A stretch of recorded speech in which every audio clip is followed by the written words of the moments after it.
We are with Chris, owner of Searchlight Lending. And by the way, Chris, for you guys don't know, helped me move from the retail lending to the broker world. We'll be very fragile with that because we may have some retail lenders here.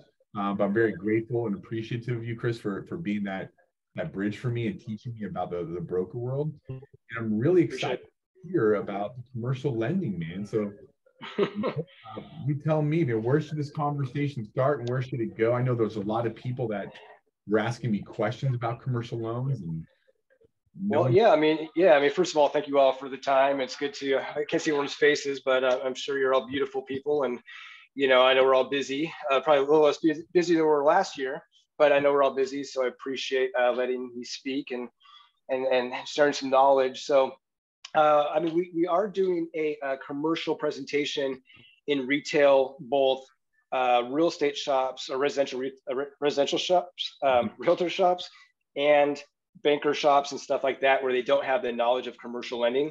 And for that presentation, we're kind of doing a 3-stage approach. We're kind of start with a little bio about Searchlight Lending, how we got into the commercial realm, and I guess how we became, I guess, professionals at it and know exactly where to go, and then what loan types there are, property types, and then how you can potentially work with Searchlight if you have one of these types of deals. And as Paul said, get paid. I know we all like to help borrowers out, but it's nice to, you know, we're not nonprofit, so. So I mean, so Searchlight Lending. I mean, my quick little background is I was in retail for 9 years. At these small little banks called Wells Fargo and JP Morgan, little startup shops. Everyone has their '08 story. SHIT hit the fan, went and traveled the world for a year and a half, never getting a mortgage again. And, you know, ran out of money from traveling, having fun. This is pre-kids, pre-wife, please note. And, you know, my phone was still ringing for mortgages. And, you know, there was a lot of A-paper out there, kind of like today, the A-paper, you know, refi, easy picking fruit have gone away. And we niched ourselves back in 2009, 2010 as an out-of-the-box shop. We actually started as a private money shop, and that slowly expanded. You know, I don't like to say no to deals. I don't like to say no to borrowers. You never know when a deal that a borrower will send you, even if it's a $100,000 business line of credit, could turn into a $3 million SBA deal, and then a construction deal, and then a subdivision and a hotel. So I never say no to business, even if it's a small deal. And what we found is a lot of these private money people would do construction and they need permanent financing, or they would have a business line and then they go SBA. So we started learning these other programs. So now we're doing the SBA and the subdivisions, the hotels, and this and that. So Searchlight Lending does the A-paper stuff. But me personally, especially right now, I'm 90% private money, construction, commercial, etc. So we've really niched ourselves into that. And as I stated, we're going into other shops now and teaching them, and this is a good practice run. We're teaching them how to look for these deals, look at the 1003, look at their other properties, their schedule of real estate, and see if there's other opportunities. Because when our pipelines are going from 100 million down to 20 million, let's say as an office, it's good to keep that revenue up. And then when the market's going to shift, which it will, not only do we have the residential arsenal, but we have the commercial, private money, et cetera, arsenal, and then your revenue will just compound. It's huge. So just a quick question for you. You mentioned this. Will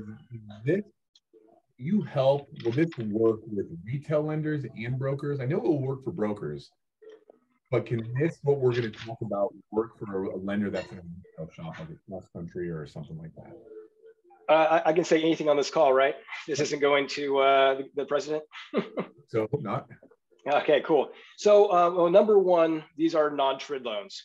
Right. So non-TRID loans, you can pay referral fees. What I have done, because some retail people, and I was in retail, you have to be very careful. I'm not going to put my your referral split into your Wells Fargo account if you work for Wells Fargo, because you're probably going to get caught. They're going to say, where did this $10,000 come from? But what I do in those cases is maybe I'll pay a spouse. You know, there's ways to pay, and all I would need then, and this is kind of cart and a horse, this is usually the last section is how you get paid. But what we do is we get a W-9, we 1099 you, and then we'll get an invoice just to make sure there's a paper trail. But if you don't feel comfortable getting paid directly, we can pay somebody that you trust like a spouse, significant other, your kids. There you go. So it applies to anybody, really. Yeah. We can talk about that at the end like you wanted to. I just wanted to make sure that if people are thinking that, like, is this just a broker, or, I work for, would this apply to me? So there is a way it can work for everybody legally. Correct. Yeah. Money makes the world go round. I get it. And we're happy to, there's different discussions, whether you just give a name and number and we do the whole thing, or if you want to learn it, we can walk you through it, copy you on the emails, copy you on the term sheets, have you learn the process. It's up to your want and your time. If you want to really dig into learning these programs, some people say, I don't want to learn it, take it, pay me when it's done. Some people say, I want to learn the whole thing, in a year or two, I want to be able to do this as well. And we're fine with either one. There's plenty of pie to go around. I'm not worried about people taking my lender contacts. So we're happy to help and assist. Awesome. So you already, it sounds like you already had a presentation prepared, and I don't want my questions to detract you from what you feel is important. You know what I mean? So where would you like to take this next? If not, I have some definite questions. Well, I like to start with the bio, our history. We've done about $7 billion in originations. We did about 600 million last year, about 750 million the year before. We have 47 agents, going on 49, about 9 states. So and most of our agents are residential forward, and Searchlight's value add is we train them to not turn down deals, because I don't know if you guys have seen this, but a borrower comes to you for maybe a private money or commercial deal, and they're going to go to broker shop B. They're not going to come back for that A paper deal again. You lost that borrower. Mm-hmm. So by keeping it in-house, I like to sleep at night. I'm not going to steal your clients. If the borrower comes to me with a SBA loan, and then they say, hey, Chris, refi my $3 million SF property, it's back to you. Our CRM tracks it all. I don't want to take your clients. They're still yours. So that's, I guess, to finish up the front end of that. The next part we can go over, if you want, Paul, is really programs, property types, different crazy stuff we can do. Do it. Cool. So, there's conventional commercial, which people call just CRE or CMBS, and that's just it falls into multifamily, it falls into industrial, it falls into owner user, etc. So, everything from a person buying. I did a loan for a guy that's a plumber, and he wanted to buy the building he's in. And this is non-SBA. You can also do owner user, non-SBA, dental offices, stuff like that. So there is conventional commercial. And for those, we go everything from credit unions to nationwide lenders to regionals. And some lenders, the Wells and the Umpquas and the Tri-Counties, and some you don't, where you need a conduit like Zions or Plum and stuff like that. So, it's almost like the residential world where you have the wholesale and the conduit. Right. But it really depends on our value add is, a borrower may come to us and say, well, I can just walk into Bank of the West. But they haven't shopped it out we have over 300 commercial lenders. So they say, well, I don't want to pay you a half point or a point. And my salesy line, but it's true, is it'd be the same as building a house. Or do you want to use, we're the contractor. We're going to find the best priced painter, the best priced plumber, the best priced foundation cement person. Do you want to go through and vet all these people out? Or if I know it's a mid-construction multifamily in San Diego, who's the best lender? So maybe you're paying a half point or extra point in fee, but we're going to get you a % better in rate. And over 5 years, you're saving tons of money. So I use a contractor. I go to Home Depot, I get that 15% discount, and you're not. Yeah, no, that's crazy, because just give you a deal that you guys helped me with, I think it was a couple of years ago, was this lady, it was a client, and she had a Quonset commercial building. So the whole career, I've been doing loans for 15 years, but because I was working with you guys, you know what I mean? This was like a $600,000 loan, I think it was. I had no idea. Usually I would say I have no idea, right? But because I was working with you guys, it was like, no, let's price it out. So she did price me against banks and stuff like that. And I won the deal because we had better terms, even though we charged that point. Commercial is such a different beast from this. That there's so much opportunity out there. It's so nice to have you guys to be able to refer. And I do want to say one thing as you mentioned this. So Chris, Searchlight Lending is a regular lending shop. They're just very good at the commercial piece. And I can tell you guys, I've worked with them for about 3 or 4 years. They will never take your clients. They're only here to help you close more deals, period. And so I know that when I refer a commercial loan over there, that they're going to make me look good, and then they're going to refer me back them the client, because I'm going to stay in touch, right, and get the commercial, the conventional deals. I just want to make sure 100%. You caught that, because you said that, but I want to really make sure people understand that. So what are some areas that loan officers go out there and find commercial deals that they could refer over to you? What are some easy areas? You gave me some great ideas. Yeah, I mean, it's always, if the borrower, of course, asks, right? I'm sure you have your books of business and your repeat clients. So hopefully they have the trust in you to ask you for advice. Where can I go for a good attorney? Where can I go for a good realtor? Where can I go for a good commercial lender, private money lender, construction lender? So hopefully that's the first line of defense, is your book of business. Right. And then what I've also found is, if, not to be woo-woo, but if the universe knows that you do these things, they'll come to you. Like, if you don't tell people you do them, no one's going to know. And I talked about this with Paul the other day. If you don't tell your cousin, twice a year that you do loans, the cousin's going to go to Wells Fargo across the street, because they're like, oh, I thought you do loans. So, you're welcome to add it to your marketing. You're welcome to add it to your LinkedIn. We now have a conduit for commercial lending. So if you just tell people you do it in your network, your power partners, your attorneys, your realtors, that's the best way to do it, right? You can just tell people you do it. Hey, and especially right now, people are listening. People have time. People are looking to talk to somebody when you used not to go into an office and have somebody's time. So you can easily, say, hey, just reach out to your top 100 list and say, by the way, we now have a conduit for out of the box commercial construction private money. Let's, do you have anything like that on your desk? I mean, a lot of my business, and I don't know how many retail versus wholesale versus bankers are on the call, but since I had that 9 years in retail, all my retail buddies at PNC, Wells, Union Bank, JP, they know I'm the commercial guy. And maybe they even have a source in-house, but I hate to say it, they're not going to get paid if they refer it to commercial person at Wells. Maybe they get 5 bips, and with me, they'll get a half point. So,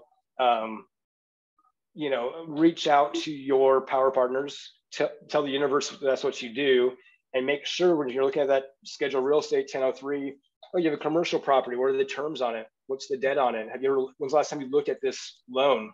When have you reviewed this? So that's kind of, what I would say. So there's key. So let people but also with your current clients that are self-employed, really start asking that question, like, hey, have you considered buying a commercial property?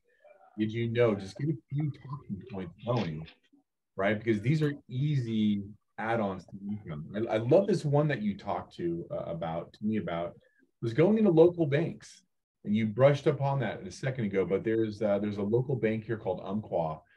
And just walking in and just saying, hey, do you guys have any commercial deals you can't do? Yep. I do think that when lenders can't do a deal, to soften the blow, it's so much easier to pass it to somebody else to hurt their feelings. Does that make sense? And so if they have those declines, please send them over to me, and we'll see if we can help them out. I mean, I think that's a huge source. One of my favorite lines is, what's the last deal on your desk that you turned down? What is the last? I got to write that down.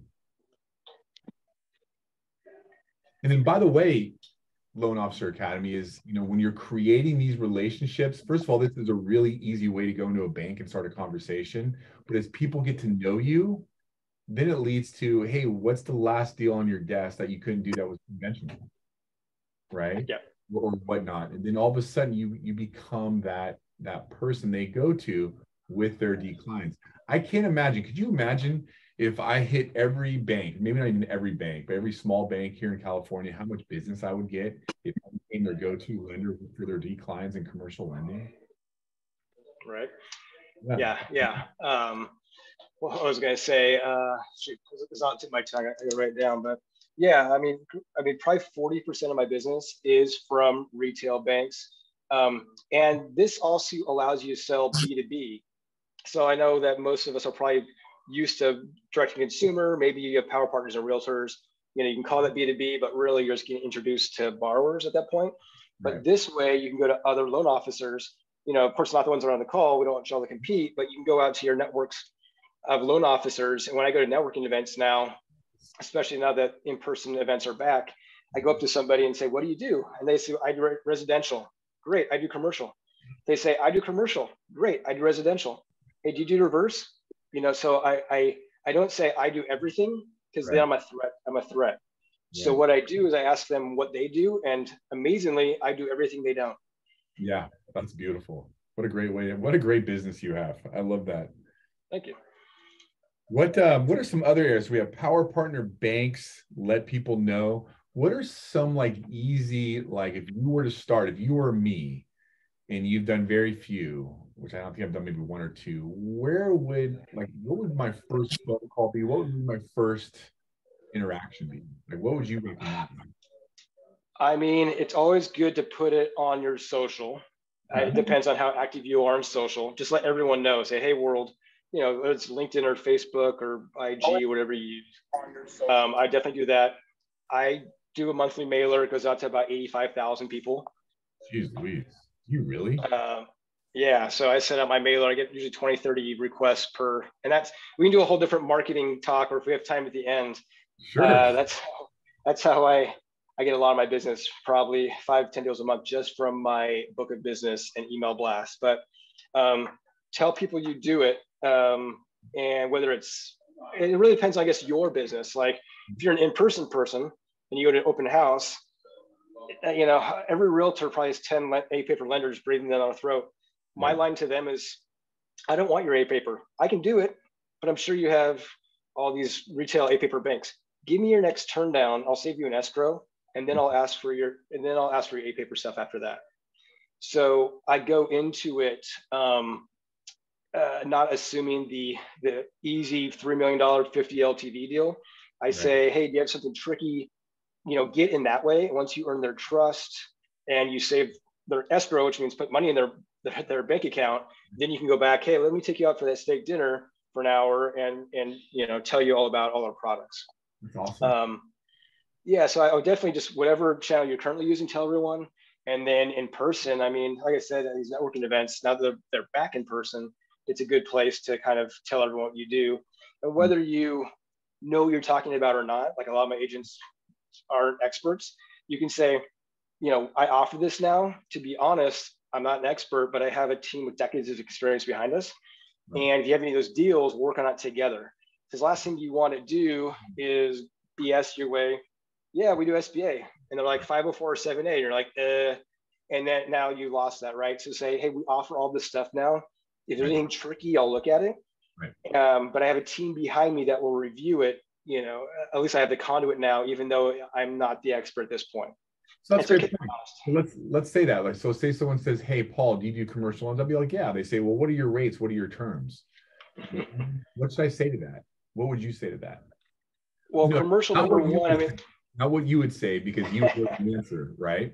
What would be a great thing for a loan officer to say, like, if this was a regular loan and I wasn't quite sure, I'd say, hey, you know what? Let me get your application. Let me see the full picture. And then that way it'll allow me to give you your best terms, right? Yeah. Is that similar with commercial lending? Well, let's take one step back. And I think you brought it up already. Sure. And commercial lending is so much different than residential because there is no Fannie Freddie guideline matrix. Right. There is no loan sifter or ready price, right? Yeah. So it's so regional specific. It's so property specific.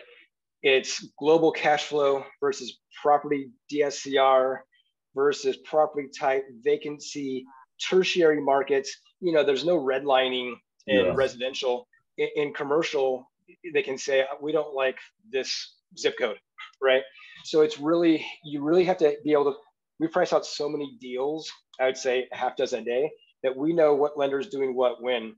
Because even if Umpqua's doing churches last month, they might not be doing churches this month.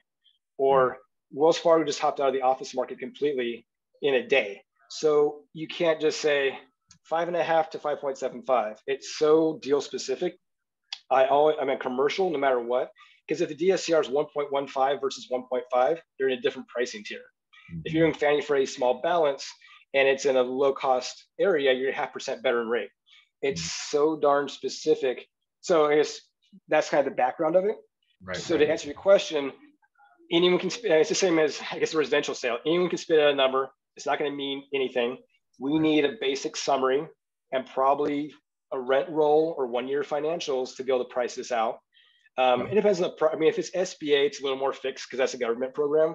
But for anything in between, private money, conventional, commercial, land, construction, you need to price it out because the lenders are in and out of the market. They have money, they don't have money.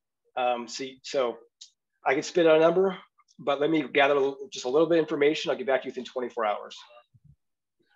Perfect. That makes sense. So then what happens? So we have some loan officers here that have the agreement with you. We'll talk about that in a second, right? So what are the avenues? So they give you the name, or do they get the information, right? You see where I'm going with that? Yeah, so you want to see the workflow. So it really depends, number one, if they want to be the face to the borrower, we're fine with either one. So either you can introduce us to the borrower, stay in the communication so you know what the heck's going on. If you have a personal email and you work at B of A, we can go through the personal email so you can follow the workflow.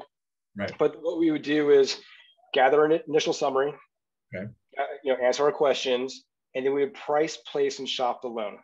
So we would go to our probably 10 or 12 lenders that think would be the best for this scenario, get back to you with terms via email, 525, SOFR plus yada yada spread, 0 points plus what we want to charge. Go to the borrower and say, here's our estimated terms, assuming everything in your package checks out. The borrower gives a thumbs up. We move forward with a fee agreement. So the fee agreement protects our fee. We usually do non-exclusive. So there's exclusive fee agreements, which means that if they fund with anybody other than the son, they owe us money. Honestly, those are pretty hard to fight. Unless it's a really hard, tricky deal, which we can get to later. I usually do non-exclusive, which means if I intro you to the lender, you owe me money. If you go with a different lender that I didn't intro you to, you don't owe me money. Pretty straightforward. So they signed the fee agreement, and we can talk about fees. Usually it depends on the loan size and how difficult the deal is. I'm doing a $30 million deal right now. I'm charging a 0.5 point. If it's a 100K deal, I might be charging 2.5 points, right? So it's a sliding scale, etc. Once the fee agreement is signed, and the next step would be term sheet. The term sheet is a letter of intent, term sheet, pre-approval, whatever you want to call it. That's actually on the lender's letterhead. And that's why I think the fee agreement prior, because if you give them the term sheet and it says Bank of the West on it, they're going to go walk into the Bank of the West, you're not protected. Right. So summary, fee agreement, term sheet. Once a term sheet is signed, usually there's some kind of small due diligence, $5,000 or something. They owe the lender, that's third-party reports, appraisal, phase one or environmental.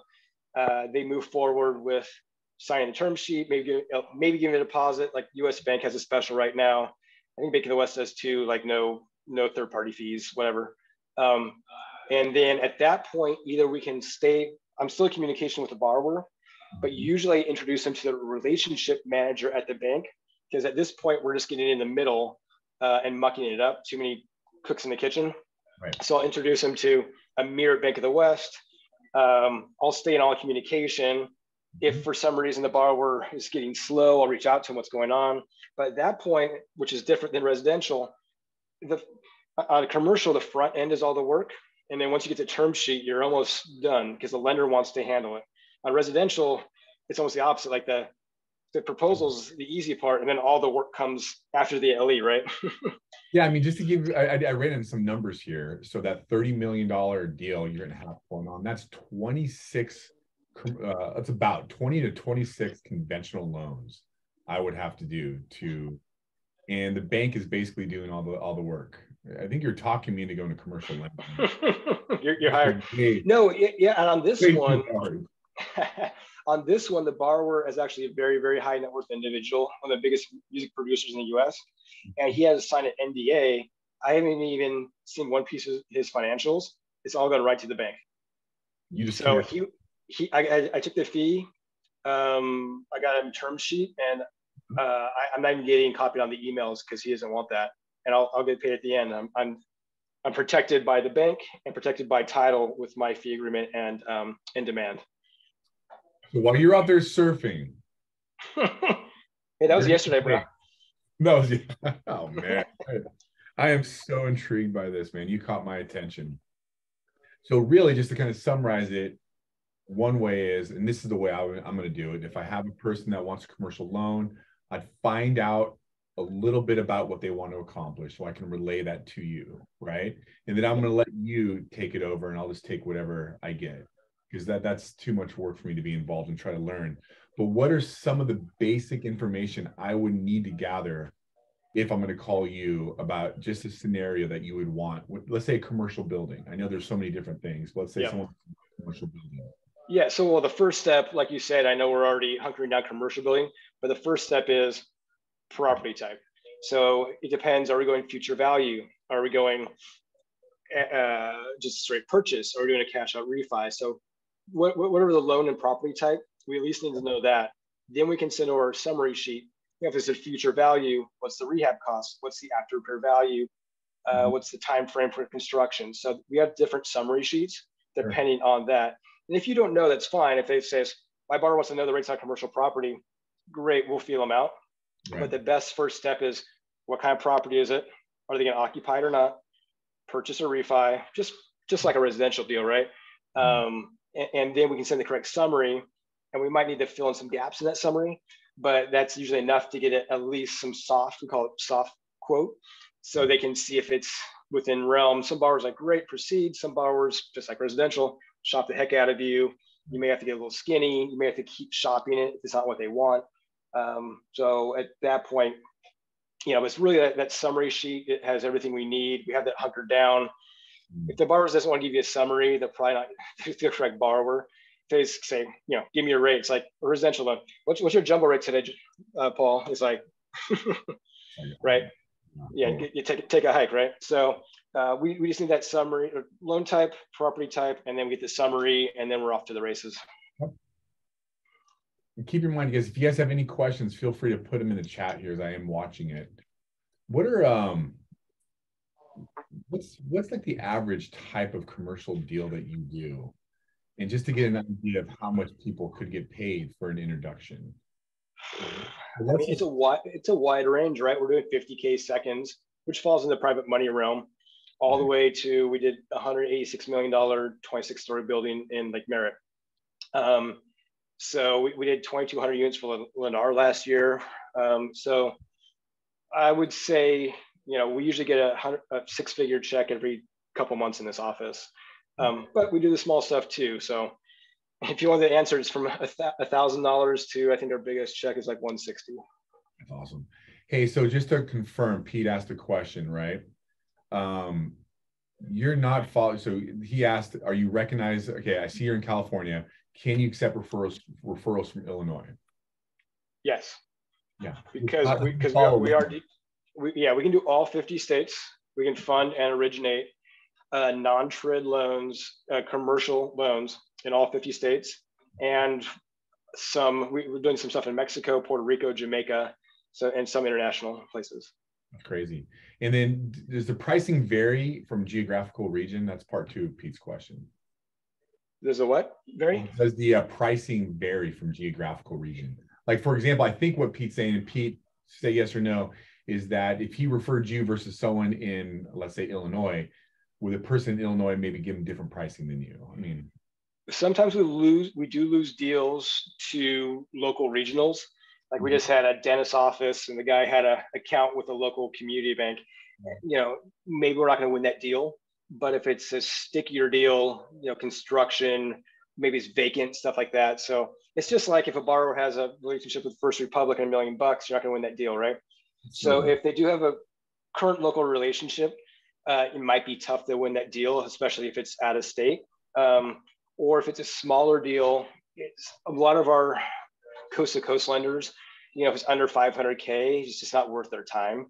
They usually do bigger stuff. So smaller deals, and if they have a current relationship, we might not win. We don't win everything. But if it's a bigger deal, a trickier deal, you know, we're definitely going to match or beat anyone's pricing. Then you do dispensaries, marijuana dispensaries?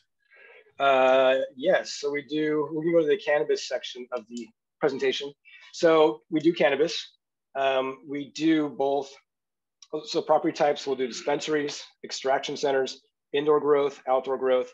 We don't do business acquisition or business expansion because that's really private equity or investor money. So anything that has a real estate backing, I guess I'll put an asterisk on it. The big issue we run into on cannabis is valuation, because you have a place in Oakland, a warehouse that's $300 a square foot, and cannabis is in there, and they're paying $30,000 a month, and the owner thinks that this place is worth $2,000 a square foot. Right. Any and every lender is going to go off of non-cannabis use valuation, because the lender's not going to go run it, right? They're going to kick him out and go get a shipping center in there. Right. So you got to be really careful on valuation. As far as lenders go, we're probably 80% private money on the cannabis. Right. And then we do have some non-FDIC banks and credit unions that will lend on these types of properties. We also have portfolio lenders. Let's say it's a strip mall with 7 units in it, and one of the 7 units is a dispensary. They'll back out the square footage valuation and rent and qualify on the other 6 units and give them pretty much conventional financing. So we do have multiple options. Okay. Wow, that's a lot. You see why we prefer it, and loans. That's awesome, man. I guess so, man. I guess so. If you're making $30,000 a month with marijuana, I can see why they think it's valuable. Michael, I'm actually introduced him Chris to Tom as well. So there's another question here. Edge financing, they're looking for a commercial lender, and you don't know this yet, but you have an appointment with Tom Ames. So, what other questions, you guys? Because I do have one. So I'm just going to go with my question. Is eventually I'm going to buy a building, right? And I have no idea how SBA works. How does SBA work? And as I think in my little illusion here that most loan officers will want to run into people like me that are self-employed and maybe want to buy their own building, and that SBA comes up the most for me. How does that work? Number one, SBA is awesome. I bought my building here with SBA. I guess we'll put it in 2 general buckets. I can get as granular as you want, but there's SBA 7A, SBA 504. SBA 7A is one loan up to 90% loan to value. You can also put 10 improvements or TIs into that, usually up to 10% above. And there is some really good SBA 7A used to be kind of the subprime SBA, and now it's just as good, if not better. There's a 25 due in 25, so a 25-year fixed SBA program, and the rates are the same as conventional financing. It's a smoking program. As far as SBA 7A, I guess the not as good one. So there are like B and C paper SBA 7A lenders, and they'll go off for pro forma or projection based. So if you've only been in business a year and want to buy a building, then you're probably going to get a Prime Plus program, which of course Prime is not very good right now, but that way you can at least get into the building, stabilize it, get another year of income in, and then refinance out of it. So there is a 7A Prime, 7A subprime or BC paper. And once again, it's up to 90% loan to value. If you're above 85% loan to value, they will try to grab additional collateral. So if you have a primary residence, they'll put a soft second on there. Or if you have additional properties, they'll try to put a soft second on there to make up for the shortage on the equity. And then there's 504, which is usually more the A paper, harder to qualify for. Really simple on that. So let's say you do $1 million purchase, 50% of the loan will be a conventional CRE loan. So that's $500K. The other 40% will be the SBA portion. It's called the SBA debenture.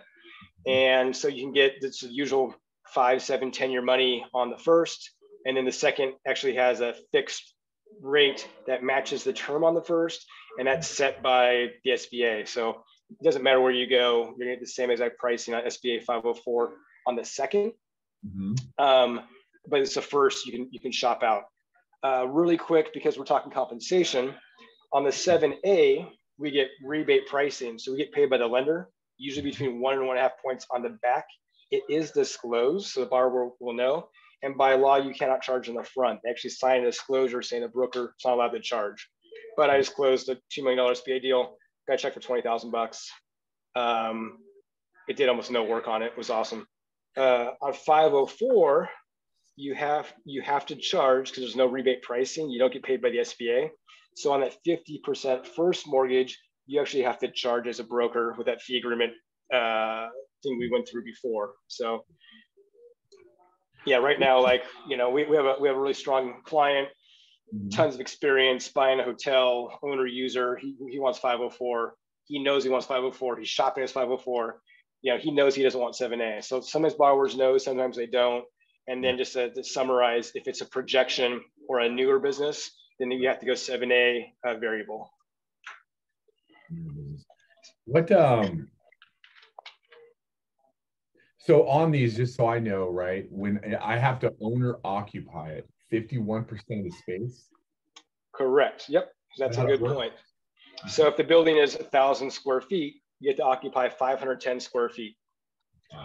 Because this program is for owner operator businesses. So you can't say, I'm going to buy a multifamily building and live in a unit. I'm owner occupied. That's not how it works. It's for offices, industrial warehouses that you're going to actually operate. An SBA, just like reverse mortgage, is one of the only loan types that will actually do surprise inspections. So they'll come to my office and say, hey, is this Searchlight Lending?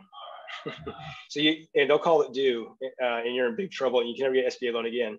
So there's no fraud SBA.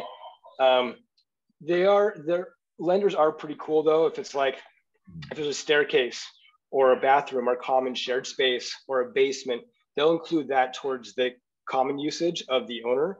So if the building is like this building here, it's 1,600 square feet per level, but we're occupying the top, but they give us the staircase and the lift and all that. So they can make it work. But if it's, you know, if you're going to buy a building, you're only occupying 20%, it's not going to fly SBA. You're going conventional. Got you. So here's a question for Michael is, what are the typical requirements for building apartments? Are you actually talking about building apartments, Michael? Is that what you're doing? Yeah, like construction. Okay, construction. So if Michael wants to build an apartment building. Yep. Well, the biggest first question is, what's currently there? Are they rehabbing something? Are they turning it from an office to a multifamily? Is it raw dirt? If it's raw dirt, is it entitled? Is it permitted? Where is it in the process? So it really depends on what the process is. If they're looking at a raw piece of dirt, yes, we can do the soft cost entitlements, but you're likely going to need to get a bridge loan. Most banks won't hop in and I don't know how much you guys do construction on single family, but it's just like a single family where a bank doesn't want dirt. They want to make sure it's build ready. So usually they're not going to hop in unless it's 3 to 6 months to start building and shoveling and pouring cement. So if it's entitled, let's just go over, I guess, a common scenario. The borrower comes to you, entitled, permitted lot. I got my contractor bids, I got my plans, my designs, my environmental, here you go. Yeah, we can do conventional or private money on that. It really depends on the strength of the borrower. Private money actually goes higher loan to value on construction than conventional does. So on conventional, you may be at 65 loan to cost, 70 loan to cost with like a 60, 65 future value, which is as complete loan to value. Where on private money, you may be able to go to 75, 80% loan to cost and future value. Got it. Okay, cool. That's crazy. I know a lot of people are flipping commercial buildings and stuff like that. It's been around a lot, and in fact, that's probably where Danielle and I will be getting into. So, since we're on this apartment conversation, I mean, what does that look like when if I wanted to buy an apartment building that is already rented? I don't need to do anything. I just want to buy it. Like, how much would I have to put down? I mean, let's just pretend I have great credit and all that works out, right? Yeah. What would we be looking at? I mean, the rule of thumb is 75% loan to value max. The thing about commercial that we always need to think about is it's not just your DTI, which in the commercial world, we call global cash flow. It's also the debt service on the building. So they'll look at both. If your income's negative and the building's positive, they'll remove some of the income from the building. If your income's 10 million a year and the building is vacant, they'll still give you a loan because you're going to be able to debt service any shortages from the building, right? So it's both a combination of the standalone building and your global DTI to qualify. So once again, that's another like case by case, like the loaner in SF right now. The guy has bought a shell. It's an old hotel, you know, and it's just an elevator shaft with some floors, not even sheetrock up. But the guy makes 10 million bucks a year net. So they're cool with it. But if the guy made 200,000 a year and the building's not going to make any income for 2 years, it's not going to fly, right? So it's much more. They look at both. They look at the person in the building, right? So if the building like that in that last, if that building was already built out, and there's big rents, right? It's basically paying for itself. They'd probably give that person a loan that made the 200,000. But if there's nothing happening, then you would have to support it on a personal side. Correct. Yeah, so it's a little bit different, and they look at more disposable income. So you know, it's not a 45% DTI. So they'll look at disposable income more than overall percentages. So it's a little bit different underwrite. Here's something though that we haven't talked about, and I would like to just remind people, it's also equipment, right? So you can finance equipment. So if you know a contractor that is buying I don't know what they buy, right? Backhoes, cranes, you can finance that as well. Yep. So we do equipment financing, both SBA. So SBA 7A does have equipment financing. And then there's also conventional lenders that can give lines of credit for businesses or term loans to buy equipment. SBA is might want to control the funds and make sure that stuff actually gets purchased, while the bank might just give you almost like an equity line on your business. They may do a UCC filing, which is a filing on your business assets, your unsecured business assets. So there's a lot of different options. Of course, if you have collateral like real estate, you'll get better terms with that. But a straight equipment loan, we can do SBA partner buyouts. I had a good friend that was getting divorced, and it was a cleaning business, and she was buying out the ex-spouse, and she had no real estate, just trucks, and she had a $1.2 million SBA loan. Because the business made it $4 million bucks a year, right? So that they knew that she could pay for the debt service with the business she was taking over, or her portion she was taking over. And you know, I've done a street sweeper. I did a dredge in the SF Bay, and you can do crazy stuff. And also, not to get away from equipment financing, we can go back to a really good program for contractors is factoring loans, which are accounts receivable loans, which used to have a pretty bad connotation, almost like reverse, I guess. But the pricing now on those is fixed, and it's cheaper than a credit card. So we do a couple factoring loans a year, which it's a whole different discussion. But if someone brings it up in conversation, you can say you do it. Okay, I have that circle. I'm gonna bring that back up. Hey, Michael. I love Michael's raising his hand. I thought I'd be courteous, right? So I have an active deal, Chris, right now. It's with a non-QM lender. It's a unique property. It's a log-built home, and it's on 18 acres. So I have a non-QM lender that's in underwriting with that will go 65% loan to value. This client buys 20 to 30 houses a year, and he wants to keep as much capital on hand so he can continue to redeploy that capital.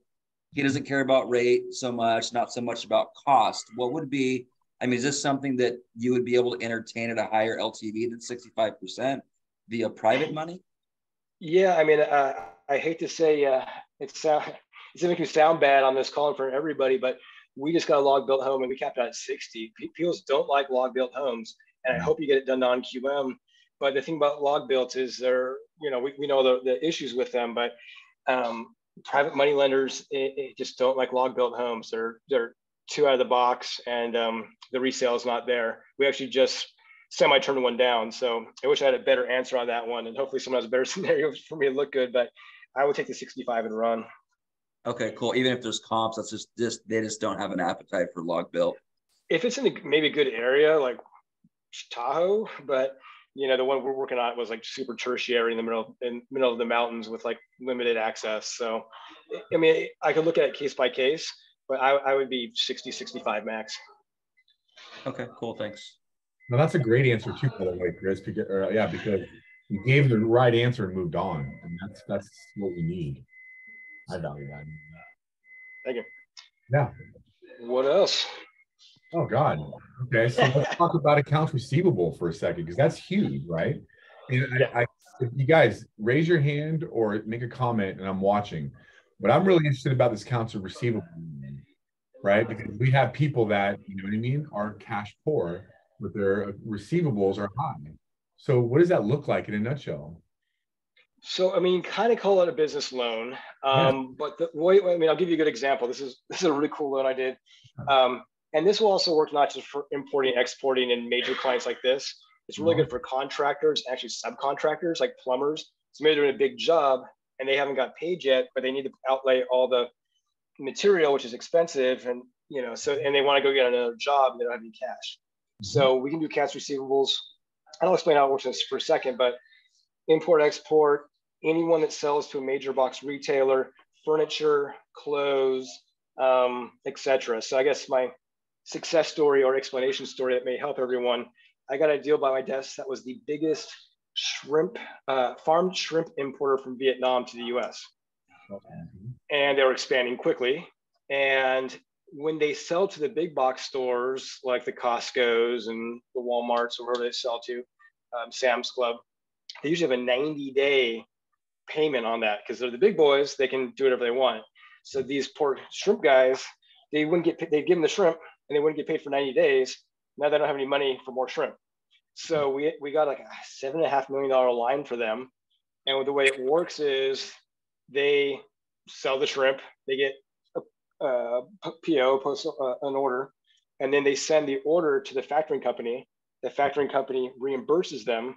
They take maybe 1.5% out, which over a year, is 18 to 24%.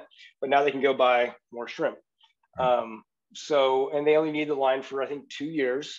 And then after that point, they have enough capital where they can start using their own capital, right? So that way they could expand quickly. And just for fun, I think I made about $180,000 on that deal because you get paid every month that the line's outstanding for how much they use it. So I got like $9,000 a month for like 20 months. I want to be, okay. All right. I didn't get any shrimp out of it, but I guess I could buy some shrimp with the money. Hey, Chris, what about I have in a downtown area, a house that is residential, but zone commercial. And I have somebody that wants to buy it and now just use it as business, but it's probably a sales price about $550, and SBA is typically $500,000 above. So by the actual loan, does that something you work on?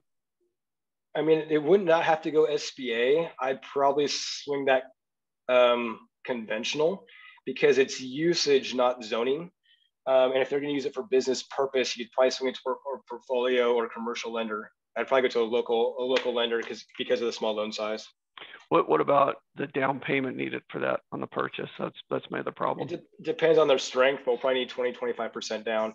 SBA might not look at it because of the zoning, but it really depends on usage. If it was used, I did one in Hawaii where it was like a house and it was residential, but it was used as like a property management office, and we were able to swing that SBA. So maybe case by case on that one. I'd have to double check the minimum loan size. I don't believe there's a minimum as far as my lenders go. I mean, it's not going to work 504, but it could work 7A.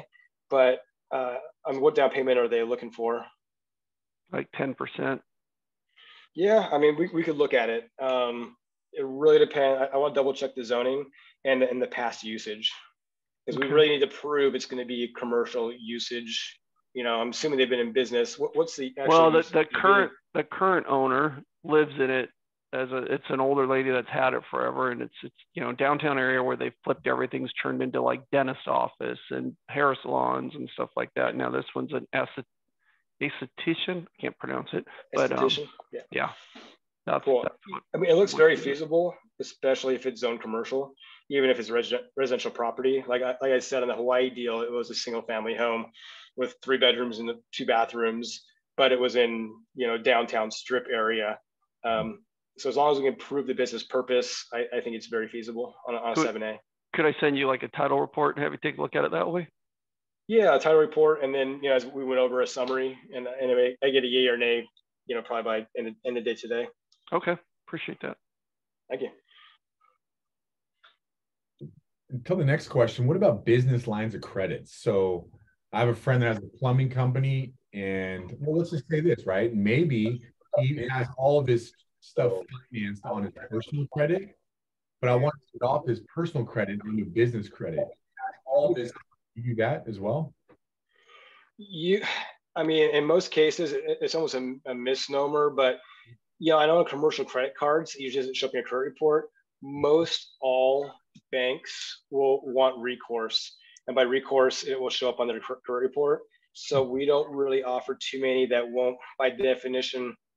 I mean, I don't want to shoot myself in the foot, but you probably have to go back to the bank that you bank with.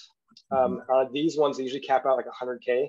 So you usually, I mean, we could try to charge a fee on it and, you know, do a 50 or 100K loan, but it's 500 or $1,000. I usually just refer to my commercial bankers and say, hey, throw me a bone on your next turn down. It's just not worth getting in the middle for something like this. I usually refer them to Commerical, Bank of the West, Umpqua, Wells, B of A, and be like, who do you bank with?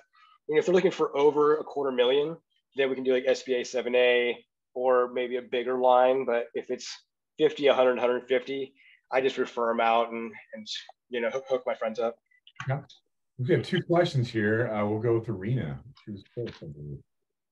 Go ahead, Arena. Hi. So I'm circling back to the marijuana dispensary. So there's somebody I know that is active in the marijuana space, and I've talked to her briefly to see, you know, if she would be open to working with me from a lending standpoint. Could you give me like a high level overview of what you guys could offer? I know in the past, for some of her commercial projects, she's worked with a private money lender, but she asked specifically if I had somebody that would lend in marijuana dispensaries. And she owns the real estate? I'm guessing she would be buying the real estate in most of the cases. Is that the condition that you guys would require, is that she would own the real estate? Yeah, I mean, we always need real estate involved, whether it's a farm, a dispensary, extraction, whatever it is. So we only lend on real estate. We can do it. If it's a standalone property, it would be private money. And then if it was, like I said, in a strip mall, maybe she's buying a whole complex, then we could look at a credit union or portfolio lender. So it really depends on, once again, the full summary or scenario. And I mean, on the conventional, it would be 6.5. On the private money, it's 9 to 13. It's a wide range until we really get the scenario hunkered down. As far as loan to values go, it depends on where it is. If it's a tertiary market, you're looking at 55, 60 LTV. If it's a prime market, coastal or, you know, a nice place, it'd probably be 65, maybe 70. Okay, so just to recap, you said for conventional, it would be 6 to 6.5, and that would be if it's part of a strip mall. Correct, yes. Okay, got it. So are you, is there contact information for how to get in touch with you? That's up to Paul. Well, of course. Okay. Yeah, we'll put it in the group when we're done. Thanks. Yeah, for sure. Okay, Yolanda, do you want to talk, Yolanda, or do you want me to read your question? No, that's okay. I have a client that he reports about $30,000 in their income tax, but their business is generating between $1 million to 1.2. He's interested in buying a industrial building. Would he be able to qualify even though his taxes only show about $30,000 in profit? I'd have to look at it, because a lot of times with these kind of borrowers and kind of swing back to residential, it really depends on how much they can back out. Because one thing you look at is, well, if they're buying a place and they're paying $20,000 a month in rent right now, well, we're going to back that out, right? So it really depends on looking at the whole returns and really crunching the numbers. because of course that rental income goes away, right? So it sounds feasible. And once again, they're not going to look at just the borrower's cash flow. They'll also look at the building as a standalone and what market rent that would generate. So it's not as good as showing more money, but there could be ways around it, or he could be very aggressive on his taxes on items that could go away once he buys the building. Okay, now another question. I have a client that owns a porta potty business, which is making about $800,000 a year. What type of loans would he be able to get to expand that type of business? The easiest and quickest is always SBA. SBA 7A Express. We can close that in as little as 3 weeks. That caps out $350K. How much is he looking for? I think anything at this point. Okay. Well, SBA Express is kind of our go-to first line of defense. It pays a point back, so we don't have to charge the borrower. It closes the fastest. You know, it's going to be around 9.5% today, which is cheaper than a credit card. If he does have other options, or if he has real estate, of course, that's the way. I mean, real estate's of course the cheapest way to go as collateral. The other way is a line of credit. You know, but and we can actually go SBA 7A above $350,000. That's just a limit for SBA Express. So if he does have the 4 to 6 week timeline, I mean, and if the business can substantiate the debt service, we can go higher on a 7A loan. I've done, like I said, $1 million plus 7A loans. So SBA is good, business line credit and or real estate collateral. Okay. Awesome. All right, you guys, we have time for one more question. Maybe two. Chris, that was awesome. I'm gonna add you to the group, obviously. I personally think, Chris, you should, I would love for you to post as much as you'd like, because I think a lot of people can benefit from this. I mean, just from this conversation of 12 people that are on the Zoom, we all have experience, an example to give that could have been a possibility for us, or maybe one for us. And my goal with this group is to make sure that we're giving people the ability to build their business and make more income. And I think you're a key part of it. And so I'm going to obviously post all of your contact information in the group. Please become a member, right? Post, you know what I mean? Give scenarios, you know what I mean? Because it's such a new thing for me that hearing just Yolanda and Irina and everybody else is giving me new ideas too. So I really appreciate your time, man. And thank you for your generosity again. Let me use your building for my event. That's so awesome of you, man. All good. Use it anytime. But I super appreciate the group's time and Paul for letting me get on this call. And if there's any follow-up, let me know. And if I leave you guys with anything, just tell people that this is what you do now, and deals will come your way. Yep, I'll definitely be making a post today and sending it to my database. Yes, cool, brother. So much, Chris. Thank you. Thank you.